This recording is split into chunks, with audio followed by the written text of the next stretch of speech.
I probably observed as many, just because of my age and to some extent because of things like the giving pledges. I probably observed as many, particularly wealthy families, the problems, and they all get very particular to the family. And in my family, I do not sign a will until my 3 children have read it, understand it, and made suggestions. Now, my children are in their 60s, and that would not have been a great success if I'd done the same thing at their 20s. It depends on the family. It depends on how the kids feel about each other. There's all kinds of things. Depends on the kind of business you have. So there's 1,000 variables. But I do think that if the children are grown, and when the will is read to them, it's the first they've heard about what the deceased thought about things, the parents have made a terrible mistake. And people, well, I've run into all kinds of situations, and some people don't tell their children anything, and some of them try and get them to bend to their will by using their own personal will. They make a million mistakes, and that's when you don't get to correct.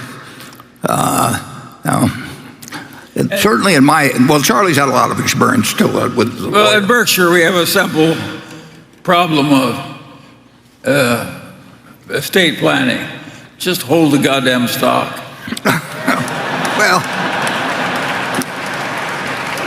but that doesn't fit everybody, Charlie. I mean, No, it only fits 95%. I don't think it necessarily.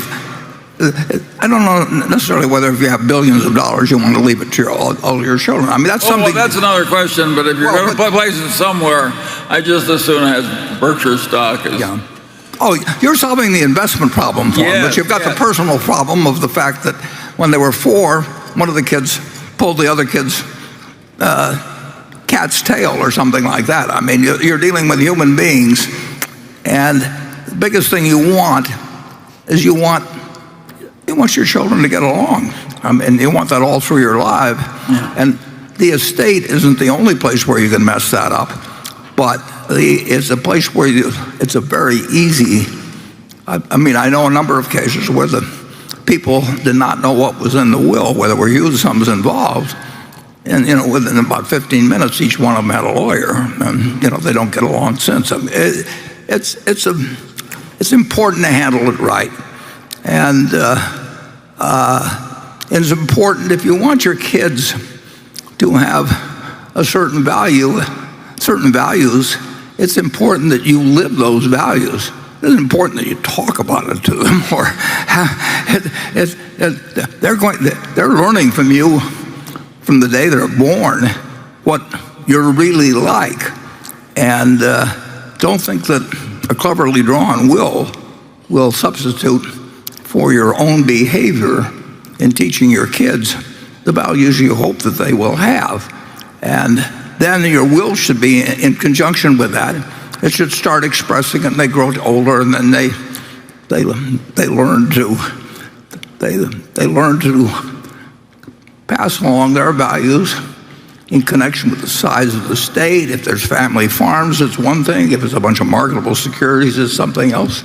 But I know of one instance by a particularly rich fellow that once a year he'd get his kids together and have a dinner and do all kinds of things to get them to sign their income tax returns in blank, because he didn't want them to know how much money they had and everything. Well, if that isn't going to work, I mean, I don't know what necessarily would have worked with him, but if you want, but Charlie and I have said it, if you want to figure out how you want to live your life, you write your obituary and reverse engineer it. I mean, and Paul Andrews, incidentally, who you mentioned at TTI, lived as great a life as anybody I've known.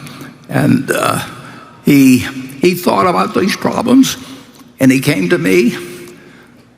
He was 61, I think, had all the money way beyond what he needed. He didn't care about it. He'd like to give it to give it to people. He had all kinds of good things he wanted to do. And he said, for a year, I've been worried about my business, TTI. And he said, I've got all the money I need. The family's got all the money that I need. But what do I do with the business? These people have helped me throughout my life. And he says, I could sell it to a competitor. If I sold it to a competitor, they'd fire my people and keep their people when they put it together.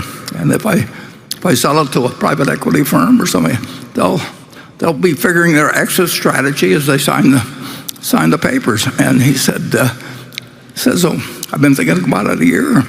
And he said, it isn't that you're such a great guy. He says, it's just you're the only one left.